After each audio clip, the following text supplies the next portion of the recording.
The CEO invited me to lunch only to tell me, we're going in a different direction. After building the tech division from nothing, I was being replaced by the owner's nephew. These things happen, I replied with a smile.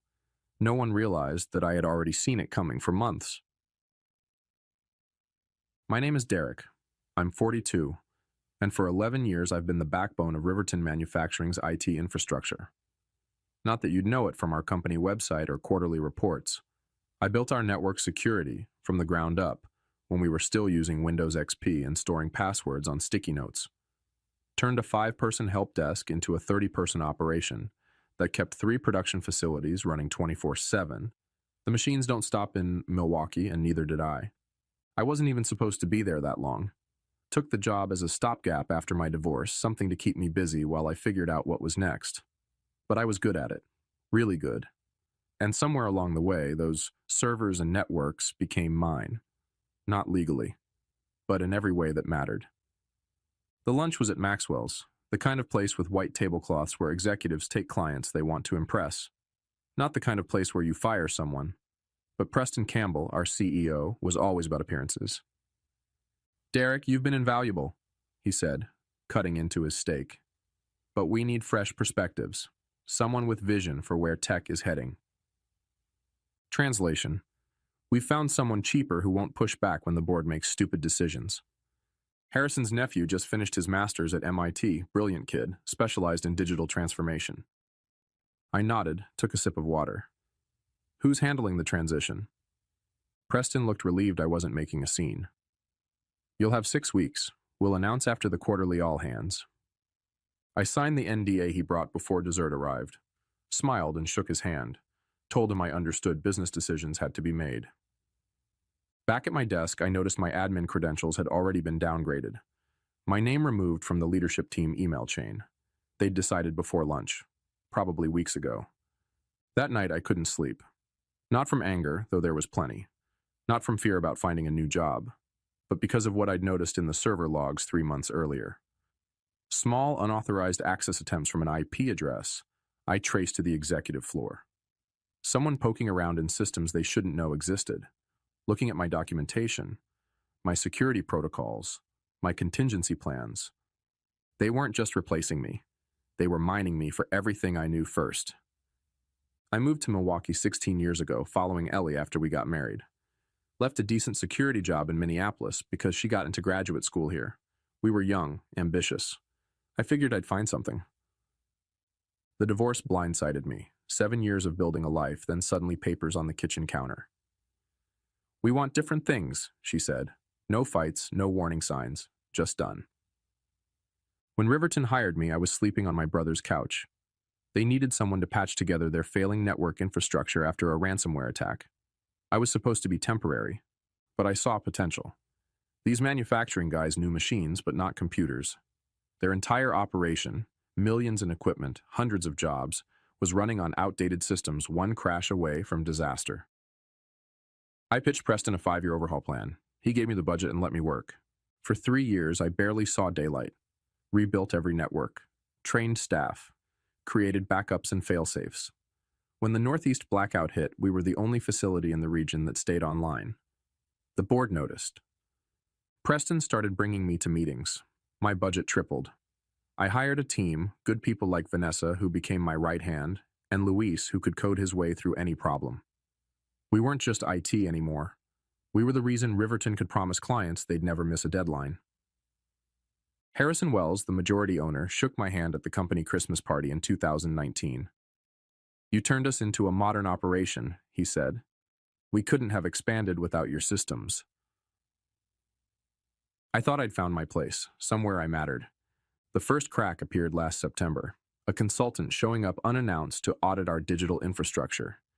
He asked basic questions about systems I'd designed myself. When I asked who authorized the audit, he mentioned the executive team and changed the subject. Then my access to board meeting minutes disappeared from the shared drive. "Server cleanup," the explanation read. In December, Preston started canceling our weekly briefings, always with a reasonable excuse. At the New Year leadership retreat, I overheard Harrison talking about his nephew graduating. "Brilliant with computers," he said, Silicon Valley companies fighting over him. I didn't think much of it. Should have. The final sign came when Vanessa told me about a meeting she'd been invited to, a strategic planning session I should have led. When she mentioned my name, Preston had changed the subject. Something felt off, she said, like they were planning around you. I brushed it off. Loyal to a fault, my ex used to say. 2 days after the lunch, I stood in the server room at 7 p.m., long after most people had gone home. The quiet hum of machinery had always calmed me. These racks of servers, the blinking lights, the cooling systems. I'd selected every component, designed the redundancies. This was my space. I ran my hand along the edge of the main console, 11 years of my life hidden behind these walls. Working late? I turned to find Nathan Blake, Harrison's nephew, standing in the doorway. Clean-cut, expensive watch, casual confidence. He couldn't have been more than 30. Just routine checks, I said. You need something? Getting the lay of the land. He walked in like he already owned the place. Preston mentioned you'd be showing me around soon. Did he? Nathan studied the server configuration. Impressive setup, a bit old school, but solid. Old school. I'd upgraded these systems 8 months ago. Your documentation is thorough, he continued. Been reading through your protocols. I have some ideas for modernization. He said it like he was doing me a favor. Looking forward to hearing them.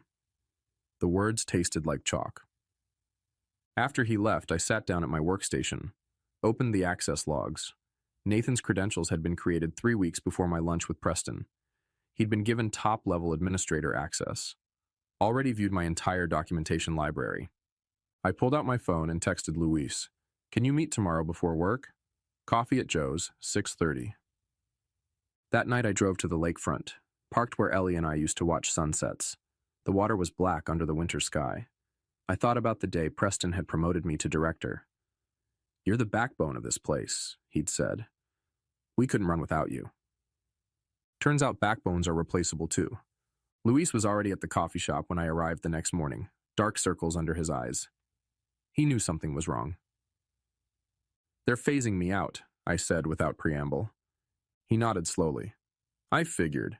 They've been asking weird questions, having me explain your systems. When? Couple weeks now. He looked down at his coffee. I'm sorry, man. I should have told you. I didn't blame him. Luis had kids, a mortgage. What's your plan? He asked.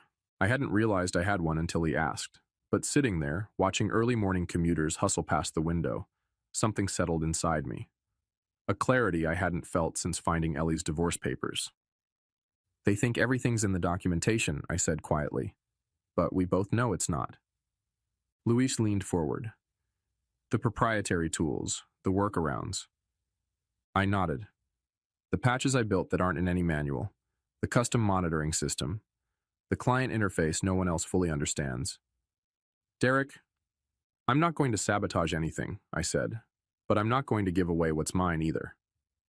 Luis studied me for a moment, then nodded. He understood. I need copies of everything I developed personally, I said, and I need to know who's still loyal. The official announcement came during the all-hands meeting the following week. Preston standing at the podium talking about exciting transitions and fresh perspectives. Nathan beside him, smiling politely at the appropriate moments. Derek has been instrumental in building our IT infrastructure, Preston said, not looking at me. And we're grateful for his contributions as he helps us transition to Nathan's leadership over the next 6 weeks. Murmurs rippled through the room. Most of the IT team looked shocked. Vanessa's eyes found mine from across the room, a silent question. I gave her the smallest of nods. After the meeting, I requested a sit-down with Preston and HR. Pointed out that several of the systems Nathan would be taking over were built by me, outside normal work hours, using my own development framework. The employment contract is clear, said Diane from HR, sliding a document across the table. Anything developed during your tenure is company property. Not everything, I countered. The System Sync interface was developed before I joined Riverton. I licensed it to the company but retained ownership. It's right there in the original agreement. Preston shifted uncomfortably. That was 10 years ago, Derek. The company has evolved. So has System Sync. Every update, every integration was built on my original code. I leaned forward. I'm not trying to be difficult. I just want proper compensation for my intellectual property. Preston and Diane exchanged glances. We'll look into it, Preston said finally. In the meantime, please focus on the transition with Nathan. I knew that look. They were stalling.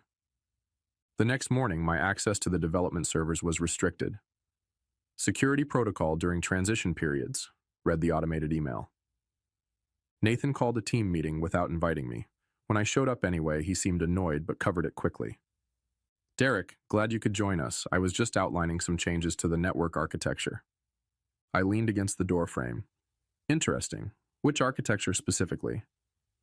The main production floor systems, he said confidently. We're going to streamline the protocols. Those protocols prevent machine failures under peak load, I said evenly. They're custom designed for our equipment. Nathan's smile tightened. Modern systems don't require such complex workarounds. They're not workarounds, Vanessa interjected. They're necessary adaptations for our specific hardware. Derek designed them after the 2018 failure. The room fell silent. Nathan's confidence wavered for a moment, then, well, I appreciate the historical perspective, but we're moving forward with the streamlining. He turned to the whiteboard, effectively dismissing me. Later that day, I received an email from legal. The company was asserting full ownership of all systems, including System Sync, citing a clause about integrated technologies becoming company property. They offered me a technology acquisition bonus of $5,000. The real betrayal came the next day. I discovered Nathan had scheduled one-on-one meetings with each of my team members. Not transition discussions, full job evaluations. He was assessing who to keep. Luis texted me afterward. He asked if your systems were really necessary or just overcomplicated, fishing for criticism. That night, I found an email from one of our suppliers in my personal account. They were confused about the new licensing agreement Riverton had sent over, one I knew nothing about. I pulled up the document. Preston had signed a deal transferring all my custom supplier integrations to a third-party vendor, Nathan's former classmate's startup. They weren't just pushing me out. They were dismantling everything I'd built and selling it off. When I tried to access the backup servers to retrieve my original code, I found my credentials revoked entirely. Game on. I needed leverage, and I needed it fast. Riverton hadn't just been careless. They'd been calculating. The timeline was becoming clear. Nathan had been brought in months ago, studying my systems, preparing to replace me while extracting everything I knew. That night, I reached out to Darren Phillips, a network security specialist I'd worked with years ago. We met at a diner off the highway, the kind of place executives like Preston would never set foot in. Legally, you're in a tough spot, Darren said after I explained the situation. But there's something that doesn't add up. Why push you out now? The company's doing well. That's what I can't figure out, I admitted. Let me dig around, he offered. Just information gathering, nothing intrusive. 2 days later, Darren called me at 11 p.m. You need to see this. He'd found SEC filings showing Riverton was preparing for acquisition. TechCore Industries, a manufacturing conglomerate from Boston, was in late-stage talks to buy them out.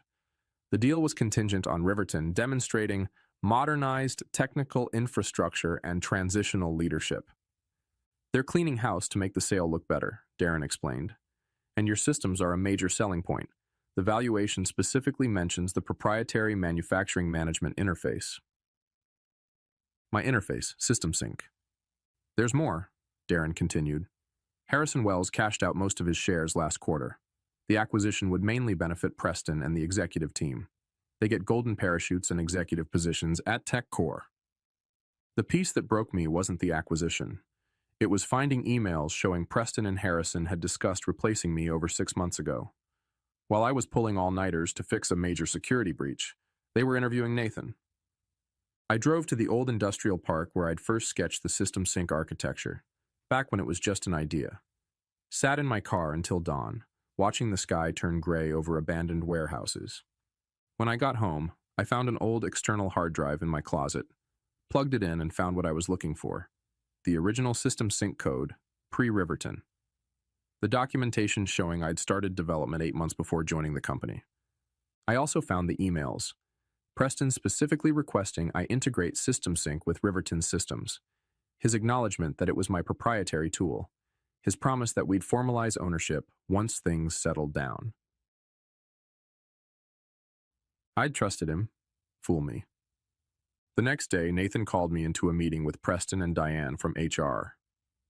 We're accelerating the transition, Preston said without preamble. Your last day will be next Friday. 2 weeks instead of 6, I noted. Any particular reason? Nathan has demonstrated exceptional capability, Diane said smoothly. And frankly, Derek, your attitude hasn't been conducive to a smooth handover. I nodded slowly. I see. We'll need you to complete all documentation and training by Wednesday, Nathan added. Of course, I replied, my voice steady. And the ownership of System Sync? Have you had time to review the original agreements? Preston's expression hardened. Our legal team has determined that all integrated systems fall under company ownership. The separation package is generous, Derek. I suggest you take it. I stood up. I'll have my lawyer review everything. Don't make this difficult, Preston warned. It won't change the outcome. As I walked out, I texted Luis. Plan B, tonight. 7 hours later, Luis handed me a flash drive in the parking lot of a grocery store. Everything you asked for, he said quietly. Original code bases, deployment logs, authentication keys. I thanked him, then asked, Why are you helping me? He looked me in the eye. Because they think we're all replaceable. I spent the weekend meticulously documenting everything. The original System Sync code, the emails with Preston, the licensing agreements, the dates proving I'd developed the core technology before Riverton. Monday morning, I arrived early, found Vanessa already at her desk, looking tired. You heard about the accelerated timeline? She asked. I nodded. How's the team taking it? Not well. Nathan called emergency planning sessions all weekend. Tried to reverse engineer your monitoring system. She lowered her voice. It didn't go well. 3 alerts from the production floor got missed. Anyone hurt? No, but they had to shut down line 3 for 4 hours, cost about $40,000 in lost production. I kept my expression neutral. Sorry to hear that. Derek, she hesitated. I think I'm next. Nathan's been asking if my role is necessary. I'd suspected as much. Vanessa knew too much about how things really worked. Do you trust me? I asked quietly. She didn't hesitate. Completely. I slid a sealed envelope across her desk. If anything happens this week, anything unusual, open this. It explains everything. That afternoon, I met with 3 separate patent attorneys, paid rush fees to file provisional patents on key aspects of System Sync.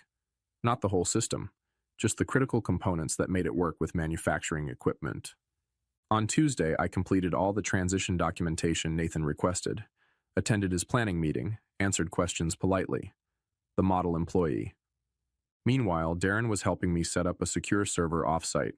By midnight, I had transferred all my original code there. Created a standalone version of System Sync that would run independently of Riverton's infrastructure.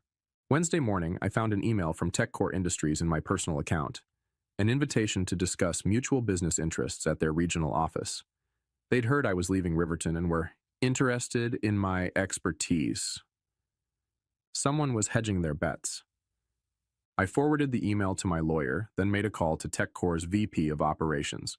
Suggested we meet after my official departure from Riverton. He agreed immediately.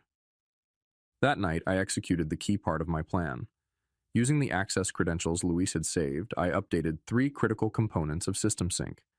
I added digital signature verification that would check if the code had been modified by unauthorized parties. I updated the license to expire in exactly 8 days, the day after my official departure. I created a clean, legal transition path. The system would continue functioning if a proper licensing agreement was signed. Nothing destructive, nothing malicious, just protecting what was mine. On Thursday, Nathan pulled me into his office. Some of the team members say you've been acting strangely, he said. Anything I should know about? Just focused on wrapping everything up, I replied. He studied me, suspicious. We're changing all system passwords and access credentials tomorrow after your departure. Standard procedure. Makes sense, I said, though it won't affect the core functionality of System Sync. Meaning, Just that the system is designed to work regardless of admin changes. That's the beauty of it. I could see him trying to decide if I was threatening something or just being informative. He chose wrong. I think we're good here, he dismissed me. Legal will meet with you tomorrow for final paperwork. As I walked out, Preston passed me in the hallway. Barely nodded. 11 years reduced to that. By midnight, everything was in place. I sent one final email to my private server. Verification sequence Alpha 7 complete. The countdown had begun. Friday morning, I turned in my badge, signed the exit paperwork, declined the celebration lunch Nathan had organized, much to Preston's visible relief.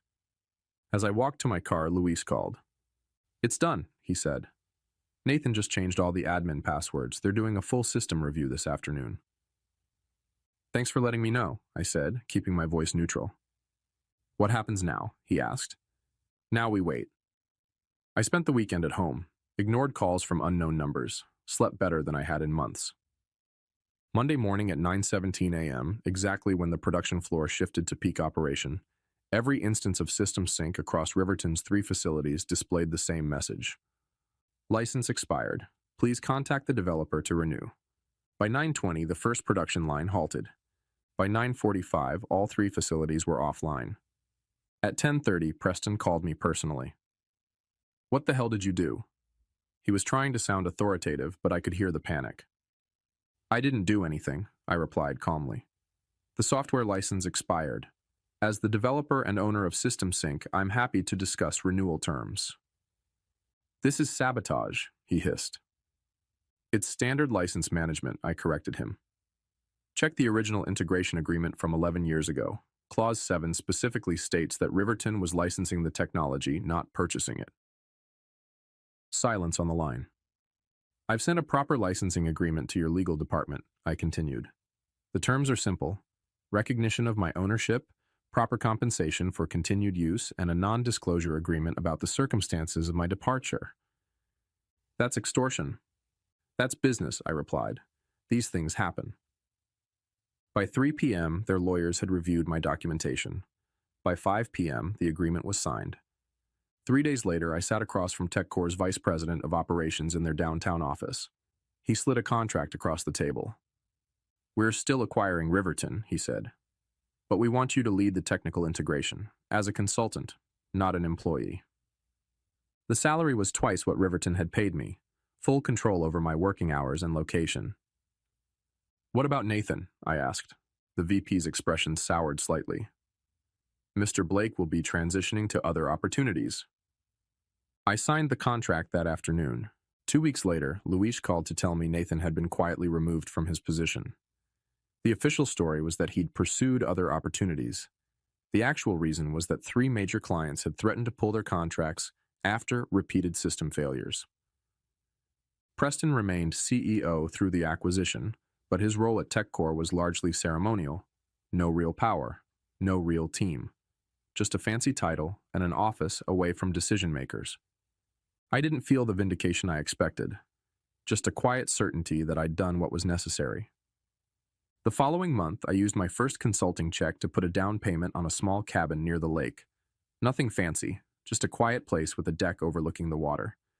Somewhere I could watch the sun set and rise again. Vanessa joined my consulting team 3 months later, then Luis. Eventually, half my old department was working with me, not for me. Partners in a growing business. I ran into Preston at a restaurant downtown about a year after everything happened. He started to turn away, then stopped. Came over to my table. "You won," he said simply. I looked at him, really looked, the strain around his eyes, the slightly rumpled suit. He'd aged. "It wasn't about winning," I replied, meaning it. "It was about value, knowing what you're worth." He nodded once, then walked away. I sat there a long time watching the city lights come on across the river, thinking about systems, the ones we build, the ones we break, and the ones that ultimately outlast us all.